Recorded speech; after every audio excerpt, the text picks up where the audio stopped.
6:29 a.m. Tuesday.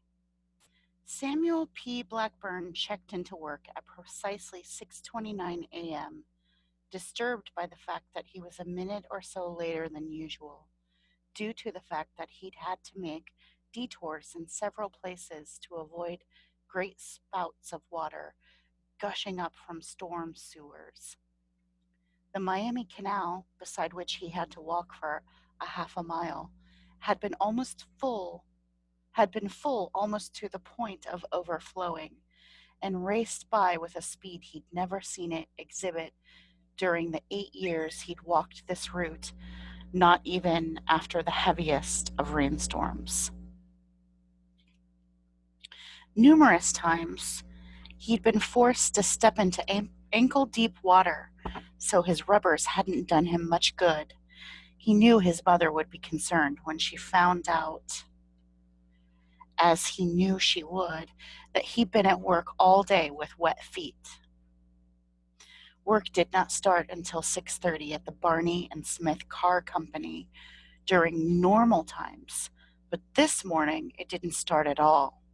Most of the men were concerned about the height of the Mad River, a block to the north of them. It was apparent that there was some pretty serious flooding, and Blackburn's foreman, Mike McDill, suggested they go to the levee to see if they could help anyone. All the men were deeply shocked when they got there and saw for themselves the angry, yellowish-brown water ripping by less than a foot from where they were standing, and right at this point the levee was nearly 30 feet above street level. But the biggest shock was the condition of North Dayton on the other side of the river, where the water was already swirling around the houses in depths of 6 to 7 feet. Here and there, they could see people on rooftops, and almost directly across the river, a horse and mule stood together in misery on the roof of a stable which they'd apparently reached by climbing a ramp. "My gosh," McDill muttered, "they're really flooded over there this time." Since it was the lowest section of the city, the men had often seen North Dayton with water in its streets, but they'd never seen it look as it looked now. Blackburn looked downstream along the levee on which they were standing toward Taylor Street. The water couldn't get much higher without sliding over the top, and once that happened, the earth would erode quickly. If the levee were to break, the whole of downtown might be flooded. To the east, the water wasn't quite as close to the levee top, but it was still threatening, and upstream, on the far side of the river, Blackburn saw a chilling sight. From the roof of a small shed, which was all but covered, an elderly man was helping a young woman with a baby in her arms to scale a ladder reaching to the top of a low adjoining dwelling with a flat roof. The side of the roof where they stood was already underwater, and the current whipped about them fiercely. Blackburn could see they were fighting to keep from being swept off their feet. He was sure that as soon as the woman and child made it to the roof, the ladder would be swept away and the old man with it. Miraculously, however, as the young woman braced it from above, the old man managed to make it to the top. He tried to pull up the ladder after him, but it was wrenched from his grasp and whirled away.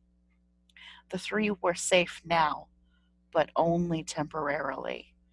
If the water kept rising or the foundation was eaten away and the little house collapsed, there'd be little chance for them.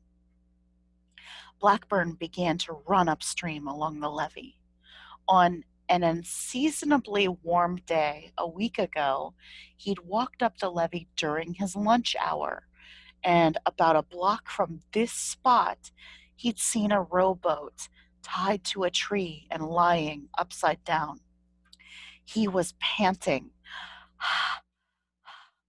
when he reached the boat and turned it over. It wasn't new, but it looked seaworthy.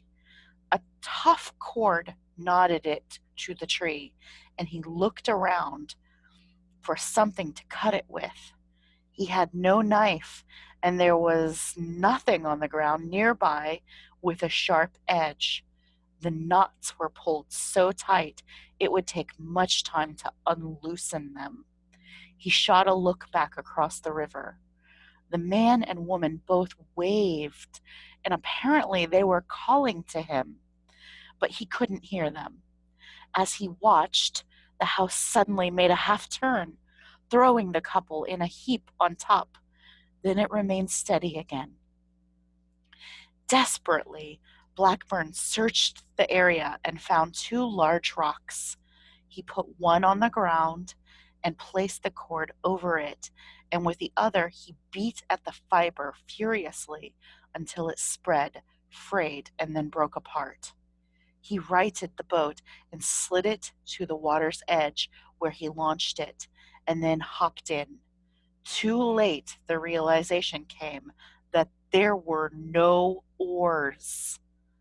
He tried to paddle with his hands, but against this current it was useless. He was now about 20 feet from the levee and moving sideways, gaining momentum all the time. As he passed Webster Street, he had to duck his head to miss the concrete bridge spanning the stream, and he heard Mike McDill and his coworkers shouting at him, but it was all he could do to hang on. The floating debris that kept hitting the boat did not make it any easier. Now he shot into the area where the Mad River joins the Great Miami, and the rivers were more than rivers. They were lakes with a powerful current. Blackburn's feet were cold, and looking down, he was horrified to see there were already 5 inches of water in the boat. Ahead of him, downstream, he could see the Main Street Bridge. And just this side of the bridge, on the downtown side of the river, the levee was milling with a great crowd of people. He waved at them frantically, but there was nothing anyone could do, and so they just stood there, fascinated at the sight of him rushing downstream. All at once, the entire crowd turned as one and fled screaming down the slope.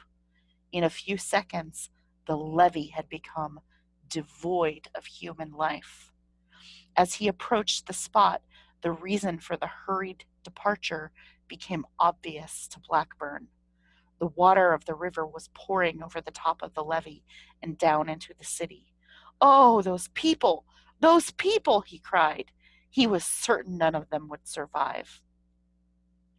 The water in his boat was now less than 2 inches from the gunwales, and he knew he'd have to get out. The Main Street Bridge was his only chance. Having become filled with water, the boat moved sluggishly. He was floating only 20 feet or so from the overflowing levee, but it was obvious that his momentum would carry him past the opening. The bridge ahead spanned the water in a great gentle arch. The center was still 6 feet out of the water, but near the ends. Like the one he was now approaching, it was only a foot out of the water. As the boat neared the structure, Blackburn crouched on the center seat facing it, timing himself. When he leapt, his body slammed against the iron railing, driving the breath from him in a great whoosh. His boat disappeared beneath the bridge, and he clung with all his strength to the metal.